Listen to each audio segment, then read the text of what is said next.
Hey, hey, hey, hey. Hey, hey, hey, how are you? Absolutely great. Welcome back to Dating Differently. Yes, Tonight, yes, yes. hey, hey, hey, hey. Yes. Topic is the silent killers of dating. And I'm Demi, And I'm Dr. Conti. and we are excited to be here with you tonight. You know that we have combined our expertise to create a strategic roadmap that helps you first prepare for healthy love so that you can confidently choose with clarity and sustain the right relationship. So, we all know the obvious things, right? That can end a dating relationship. We know the non negotiables, we know the obvious things. But tonight, we are talking about the things that quietly sabotage a connection before it ever has a chance to grow. Yeah. So, Dr. Conti, when you hear the phrase, the silent killers of dating, what comes to mind? Well, first of all, the operative word is silent. It's Mhm. silent because when you think of the word silent, it makes this topic very important because it's not something that's usually dramatic that happens. It's not something that's major a lot of times. They're the little habits, they're the assumptions that people make, they're the conversations that we avoid. I'm really big on communication, and sometimes we avoid communicating and getting those questions answered. They're also the inconsistencies. And so they don't destroy a dating connection overnight. These are the kinds of things that kind of sneaks up on you, slowly chips away at your trust or your interest or your emotional connection until one day someone says, you know what? I just don't think this is a good fit.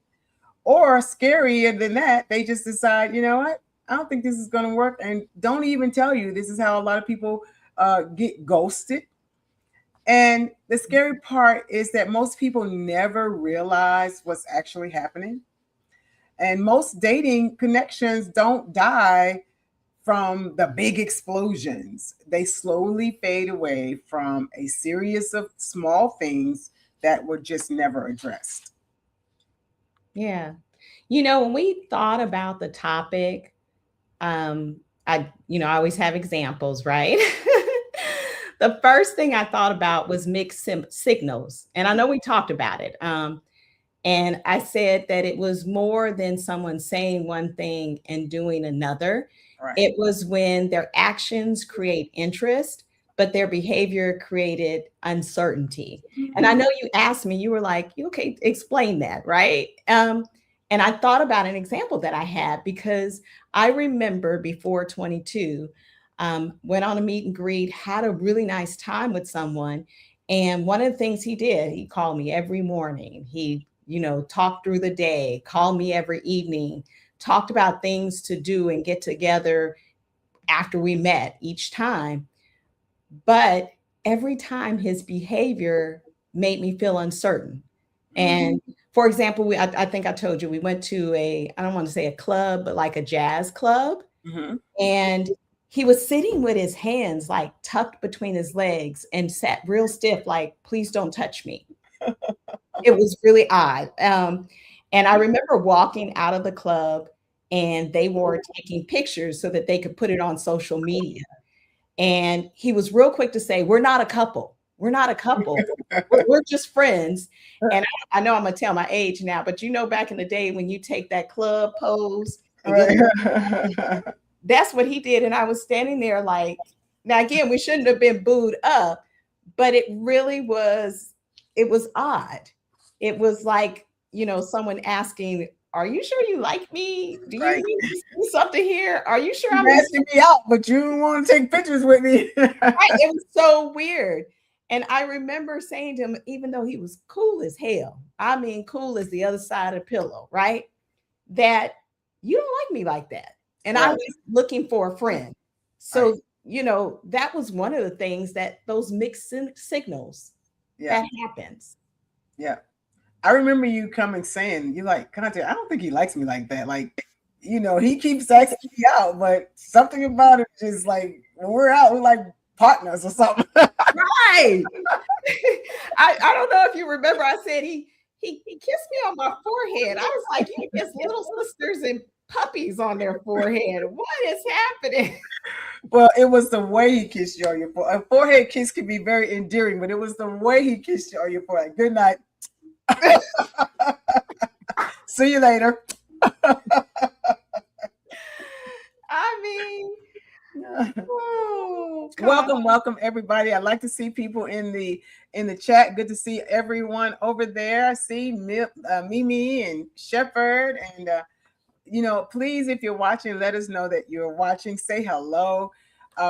Hit that like button, all of that, comment, and all of those things, because a lot of times we see we can't see who's on here. We don't actually see you make comments, and then share this information, great information, with your family members and friends. And glad to see you all there. Thank you for saying hi to us. One of the big silent killers of dating that I constantly observe is comparison. Ooh, that's a good one. Yes, when nobody can compete with what you're comparing them to, because you may be comparing them to something on social media, somebody's perfect vacation, somebody's perfect, all the 5,000 dozens of flowers somebody may have received, or their proposal was hanging out of a helicopter. Who knows? And that perfect date. Oh, they had a perfect date, and all of these different things. And they're looking for the perfect partner when they're dating, because they're comparing. And suddenly you end up looking for something that is really not there. And the person that is there is not enough. But you're comparing real life experiences to somebody or something that is curated and highlighted on a reel, and may not even be, of course, accurate. It doesn't show the whole picture or the whole situation. So sometimes people will post all of these different things, and we're wondering, oh my gosh, or your date may be wondering, oh my gosh, why haven't you done that for me? Or why aren't we doing those things? And it's not even something that you should be comparing to. Comparison can make a good connection really look inadequate, simply because it doesn't match up to somebody else's situation. And so I always say, make sure you do the comparison, because it doesn't happen, and it doesn't happen just through social media. A lot of times it happens with comparing to your ex. Well, what your ex used to do, or how your ex used to be, or comparing to your neighbor, the relationship you've seen them with. And a lot of times that's just fantasy. That's fantasy. And it all, or comparing yourself to the fantasy, comparing your date person or the person you're going out with to the fantasy that's in your head that you have created. And so the biggest problem with that is you don't want to make someone audition against a person who isn't even really in the room, who really isn't there. It's really not actual. And so I'm actually evaluating this person and comparing them to somebody that doesn't exist, or a situation that may not even exist. You said social media. Social media is a killer of a lot of things. It's a killer. And I know you're being kind, because I always say, let's talk to men and women. But I mean, women are really, really, really bad at it. We can be really bad at that. And I'm glad that you brought that up, because that's huge. Huge. Mm. One of the things that I thought about when you said that was the placeholder. Mm-hmm.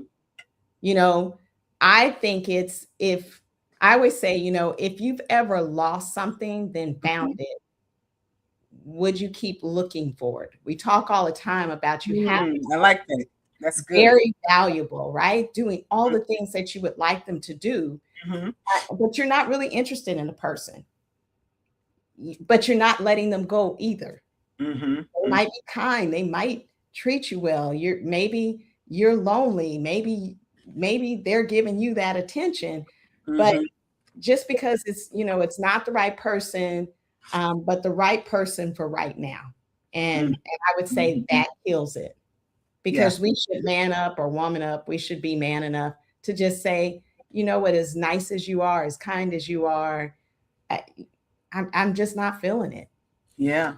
It's Yeah. just not the one for me. Right. And yeah, and you're right. Just don't keep dragging something on. Let the person know. We always talk about being honest and being open. I want to throw this up here. I just want to add this. It was really Shepherd says, a man that don't want to touch you, move on. Well, we know touch too soon. We're not looking for a lot of extra, but like you described, it was a weird one. And if you feel this insecurity, and I mean of uncertainty, that's the best word to use. If you're uncertain and you've gone out enough times, 3-4 times, that probably isn't a good match. Right. That is your message. Yeah, that's the message. And like I talked about the placeholder, people are investing emotionally in things. And eventually, they may feel you didn't just reject me, you used me, which then kind of overflows to the next relationship. So if you can't reciprocate someone else's feelings, continuing to give them just enough attention to keep them around, kind. And it really is, what's that? That's avoidance of just having a conversation and being fearful of that. Yeah. And then sometimes they like exactly what it is. Like, this is all they want. They want to take you out, or they want to be out with you, or it could be a woman that want to be taken out. Like you said, this is all they want. And the other person, whether it's a fit male or the female, but the other person knows that they're looking for something more. So even in that case, it's still the same thing. You're just a placeholder, but this is fine for them. Some people that it's just okay with. We've talked about that before. I've known someone that if I had kept going out with that person, they were absolutely fine with the way it was, because they didn't want any more. They didn't want anything different. They didn't want anything past what we had. So yeah, you want to be careful, because that definitely killed that dating process. The other thing too is, you said something about touching and not touching too soon. And that is my next one. Unrealistic pacing, so expecting too much too soon is a huge killer for dating, because you want to connect beautifully with someone. You don't want to start off so fast. My saying is, slow is the new sexy, because you want to take the time and get to know one another and stop locking in so fast. So many people are locking in so fast. And I've had men to tell me a lot lately that the women are the ones that's trying to lock in really fast. I was like, really? Yes. Oh, they're ready. They're like, let's go, let's go, let's go. And I don't know if it's because, again, we are talking to our empty nesters. We are talking to our second time arounders. We are talking to our widowers and widows. And so maybe it's just that they're like, okay, wait, I've been waiting this long, or I know what I want.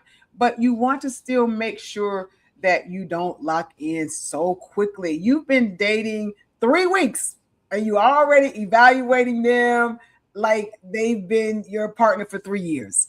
So why haven't you introduced me to your family? And why don't we do this or do that when you're still in the dating stage, or getting to know one another stage, or gathering information stage? So, dating takes time to breathe and get to know one another. And you can really kill a good quality, potentially quality relationship by moving too fast, or unexpected, unrealistic pacing, moving too slow. That part. Well, I'm going to throw in taking forever to get to the next stage. That part.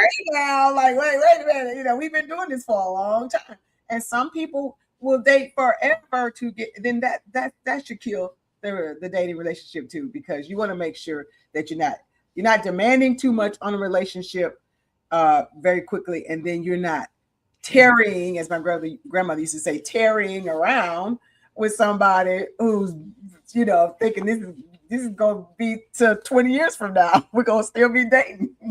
So let's put some numbers to that, right? Because you were talking about a couple of things. I have to throw this in.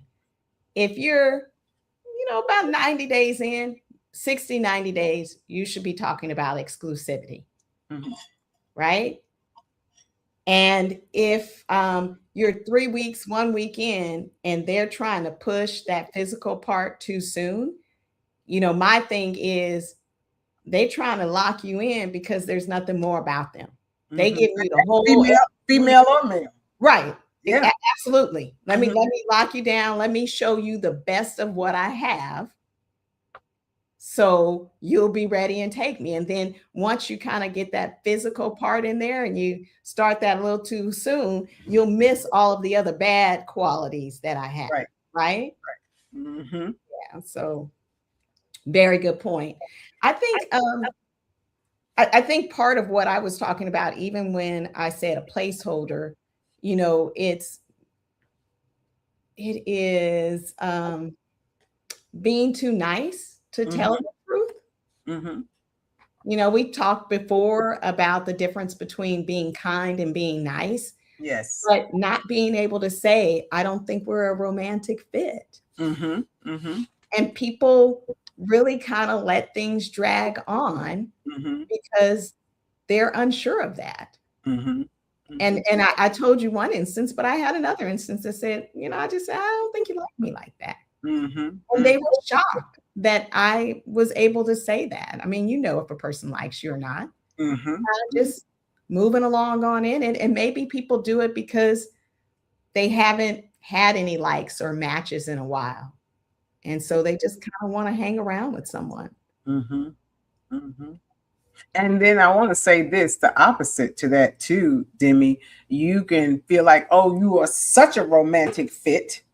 Yeah. But then there's nothing else. That part. Oh, everything is all romantic and wonderful, but there's nothing else. So that's the same. Either you're not a romantic fit and some of the things may be going well, or nothing else is happening that like you have on your standards or desires or your non-negotiables, but it's so romantic and it's such a romantic fit. Those are the things that are silent killers. Absolutely. Absolutely. I'm going to go to the chat. Someone was saying, yeah, you said expecting too much, moving too slow, going to eventually get played out. Yeah.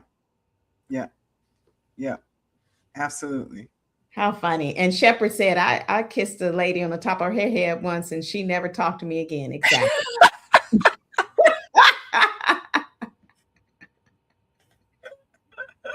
Don't ever do that. Don't ever do that. Oh my God, y'all are hilarious. That's true though. She was done. She was done after that. She was like, "Come to he gave me a kiss on the forehead and put me in the car." So oh, my apologies. I was just like, well, maybe she's trying to, move a little slower than normal, So I will throw in another one I thought about is not being curious enough about the other person. And tell me about that. What do you mean? A lot of times we have these questions, which, I was just going to say, and just the opposite of that is treating someone like they're, under a microscope with the light on them and that you're interviewing them, which is really uncomfortable. But when you're not curious about them, and I think that is putting in a little more time. And I don't mean seeing each other all the time, but really wanting to know something about them. Sometimes we're so wrapped up in ourselves, and especially if we're empty nesters, especially, when we've been kind of by ourselves for some time, and a lot of us work from home. And when you finally get an opportunity to talk to someone, all you want to do is talk about yourself. and you're not open to listening and being curious about the other person and kind of some of the things that they enjoy doing. Right. Right. And that's a silent killer. Yeah, definitely. It's all about you, and you don't want to find out about the person, or the person don't want to find out about you. They're just talking about them. Yeah, that could definitely be. Yeah, I went out with someone doing these dating stages. I don't know, number 12 or something like that. We try to keep our numbers right, and I can understand this being a topic of conversation. The person had sick mom and sick brother, but that's all we talked about. Every time we talked, it was about, because he was a caretaker, and I get that. Well, then you're probably not really ready to date yet, because he never really got to know anything about me. I never really got to know anything about him, because it was always about what happened during the caretaking time. And I get that, but that just means that definitely was a silent dating killer. And it did not. He needed an ear. He was looking for someone just kind of to vent and listen. And I do that all day, every day. So let me think. That's my job. That's what I do every day. Listen to people bitch. So I would also say, because you started off a little bit about social media, one of those silent killers are distracted by your phone. And I'll give one example, and I know you have another one, but you be out, guys our age, it used to be cool when you had a beeper, you got your work phone, you got your personal phone, you lay them all out, you sit down at the bar. I know I sat down at the bar with someone, and he laid out all these phones, and I guess it was supposed to show he was important, but he was monitoring his phone, or a watch is going off the whole time, and ding, ding, and alerts. And it was, yeah.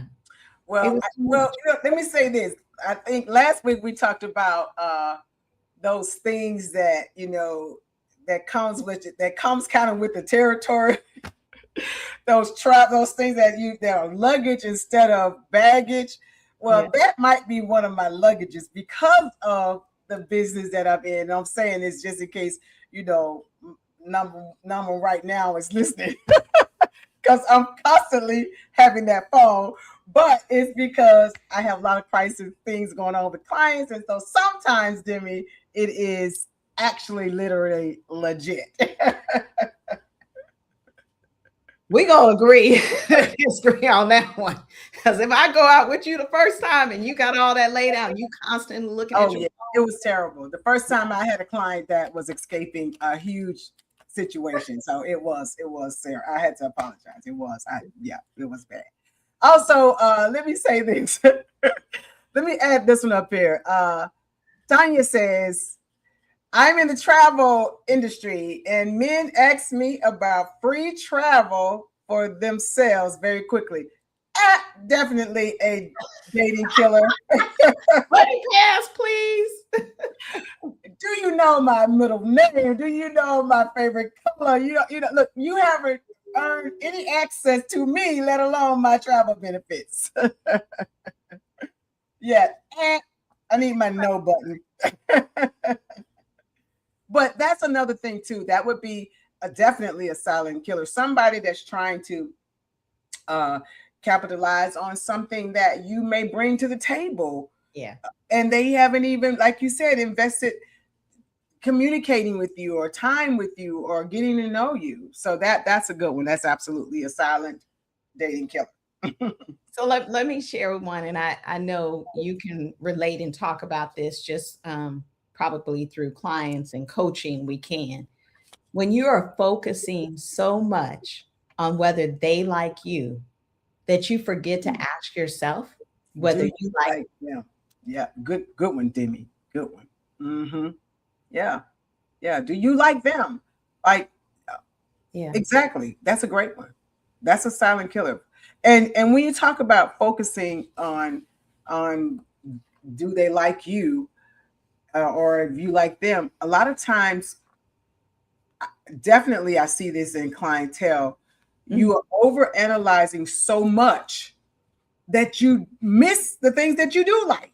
Like You've overanalyzed. They do this too much, or they don't do this well enough, or they do this. This is going on. And like, what do you really like? Like, have you overanalyzed so much that you literally have missed out on things that you could possibly be enjoying or that you like?